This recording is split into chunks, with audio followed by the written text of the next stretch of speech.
Gracias por seguir con nosotros. Tenemos nuestro invitado central del día de hoy a José Ignacio Paliza, diputado del Partido Revolucionario Dominicano por la provincia Puerto Plata. Muchas cosas suceden en el Congreso. Ya decía María Isabel cuando estábamos conversando sobre su presencia aquí, de todas las cosas que convergen en el colegio, entre comisión de ética, entre situaciones que se dan, entre muchos códigos que están pendientes de aprobación. ¿Cuáles son las prioridades que tienen, y de manera particular para su provincia, que hay en el Congreso y que necesitan ser empujadas? Mira, ante todo, buenos días. Para mí es un gratísimo placer estar con ustedes, sobre todo temprano en la mañana, 3 mujeres talentosas. Así que muchísimas gracias por invitarme. Las agendas en el Congreso se mueven en virtud del interés de la mayoría, siempre es así, y por tanto no siempre las necesidades, las prioridades son las que tienen o están en el tope de la agenda, sino efectivamente la que esa mayoría evidentemente empuja. Hay un sinnúmero de leyes que están allí pendientes que son importantísimas para el país, desde las propias leyes que regulan el sistema político dominicano, la ley de partido, la ley electoral y demás, hasta las leyes, la ley orgánica, por ejemplo, de fiscalización y control, la reforma a la Policía Nacional y otras tantas leyes que son realmente singularmente prioritarias, pero que no están o no lucen estar en la agenda de quienes hoy conforman las mayorías en el conjunto, en el gran conglomerado que es el Congreso Nacional.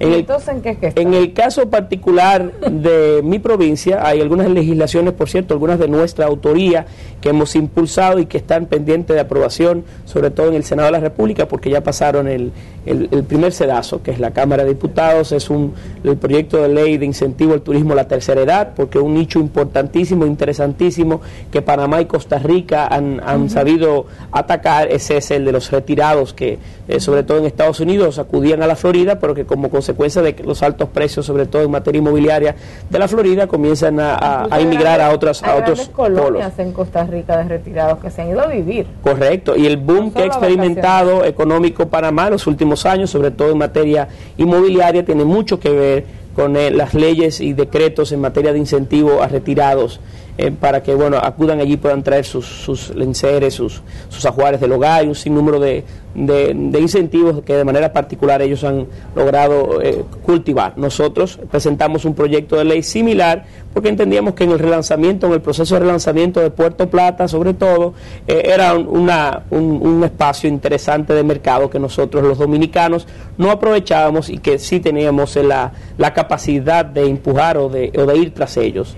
Esa es una ley que estaba en el Senado de la República, pendiente de que la Comisión Permanente de Turismo pueda conocerlo, pueda dar su informe favorable a las modificaciones que entiendan y así ser hecho ley posteriormente. Junto a esa ley, otras tantas más que van a favor del sector turismo, pero que de manera particular aún espera.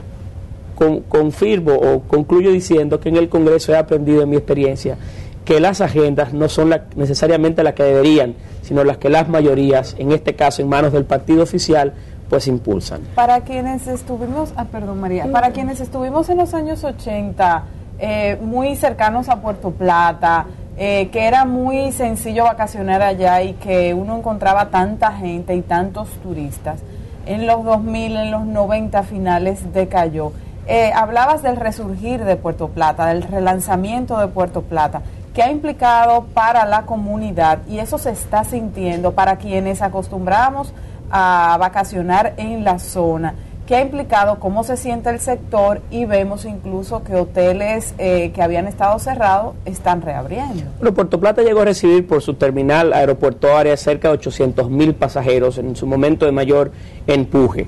Este último año, alrededor de 300,000 pasajeros. Ha sido una caída estrepitosa, una gran parte de nuestra planta hotelera está cerrada y por tanto los reflejos sociales y económicos producto de esa situación del turismo pues se sienten en cada barrio, en cada esquina, en cada familia, en cada uno de nosotros. Sin embargo, lo que anuncia el sector privado para Puerto Plata, con cierto apoyo, a veces no todo el apoyo que uno quisiera del oficialismo, denota que el futuro de Puerto Plata será brillante. Carnival, que es la principal empresa de cruceros del mundo, construye a una inversión cercana a los $80 millones en Maimón, de una terminal portuaria que traerá 700,000 pasajeros anualmente, lo que quiere decir que solamente Carnival impulsará en Puerto Plata la cantidad de turismo o de turistas que nosotros en nuestro mayor nivel de esplendor teníamos. En Playa Dorada hay 2 proyectos de forma particular de turismo de segunda residencia, que es el caso del antiguo Hotel Jactar Village y del Playa Dorada Hotel o el Holiday Inn, para los que en los años 80 y 90 acudían a Puerto Plata, que también con inversiones importantes de empresarios locales se están renovando y relanzando tras el turismo santiaguero y del mundo. De igual forma, en Cofresice, el Hotel Lifestyle, que tiene 1.600 habitaciones, va por 600 más. Un hotel que tiene ocupación, por cierto, de todo el año de altísimo nivel, sobre todo porque empuja por las vacaciones compartidas. Y esas inversiones, junto a otras más, apuntalan que Puerto Plata en la próxima década, los próximos 5 o 6 años, pues el futuro será uno muy distinto al pasado reciente o a la actualidad, en el que el turismo se siente rezagado y por tanto la fortaleza económica de nuestra provincia también. Sin embargo, no fue solo bonanza lo que trajo el turismo a Puerto Plata en su momento. Recordamos un posicionamiento muy negativo en términos de presencia de VIH, del tema de la prostitución infantil, de una riqueza que no necesariamente se tradujo en bonanza para la población. ¿Cómo sería diferente este relanzamiento del turismo para que esas situaciones no se repliquen en la misma proporción, o ahora mayor, con un mayor indudablemente impacto? Que con el crecimiento de la industria del turismo, la sociedad puertoplateña se cambió, se transmutó producto de las inmigraciones y de los intercambios que se dan producto de ese renacer o de esa bonanza que en ese momento obtuvo la industria. Una de las grandes preocupaciones que yo particularmente tengo es esa, porque en el turismo es tan importante la sonrisa de un botón, esa la llegada a un hotel, ¿verdad?, que la propia habitación en la que ese turista o visitante pernoctará o dormirá. Y entonces nosotros tenemos que hacer esfuerzos los puertoplateños para prepararnos de tal suerte que la oportunidad nueva que vamos a tener pueda ser debidamente aprovechada y que esos elementos que muy bien usted enarbola aquí, bueno, no se produzcan para con el futuro. Aún quedan en algunas poblaciones nuestras vestigios de lo que fueron esas realidades, pero que comiencen a cambiar, ¿verdad? Pero iniciativas en ese sentido. Sí, hay iniciativas tanto del sector público como del sector privado. Puedo resaltar algunas, por ejemplo, en el municipio de Sosúa, que fue el más característico de todos. Por ejemplo, la gestión municipal dirigida por la alcaldesa Ilana Newman comienza a cambiar el rostro de Sosúa, haciendo esfuerzos para elevar la autoestima de Sosúa. Una nueva casa de arte, por ejemplo, inversiones importantes en materia deportiva, el rescate a ese híbrido que es Sosúa entre judíos y dominicanos. Esos procesos que inicialmente no se pueden percibir fácilmente, porque la gente en la República Dominicana le gusta ver obras, sobre todo, y no la inversión en temas tan fundamentales como la del ser humano, son los que en Sosúa y en otros espacios de la República de Puerto Plata comienzan a conocerse, tendente a corregir esos males que el turismo nos trajo en los años 90. Pero creo que en lo que se enfocaba básicamente, María, era en el tema de la seguridad. Por ejemplo, en la zona colonial hubo que reforzar el tema de seguridad para evitar que los turistas se vieran afectados por la situación. En Sosúa se ha dado, sobre todo en Sosúa, se ha dado una situación en la que la delincuencia ha estado muy presente. Entonces, lo que quisiéramos saber es si en si en el aspecto de seguridad también se están creando redes, se está poniendo algún sistema particular en funcionamiento que sea específicamente para el cuidado debo decirle para que evitar la delincuencia. Las malas noticias son siempre las que se conocen, ¿verdad? Y por tanto, algunas muy importantes o particulares, dramáticas, se han conocido en los últimos años, en los últimos meses, y han hecho mucha noticia con razón, ¿verdad? No creo que se esté haciendo todo el esfuerzo que se debería en materia de seguridad. Creo que tanto la policía turística como el Estado en sentido general debe hacer esfuerzos por prepararnos de una mejor manera para recibir, sobre todo ese turista de cruceros que va a caminar y a deambular por nuestras calles, que debe tener un cuidado y un trato exquisito y especial.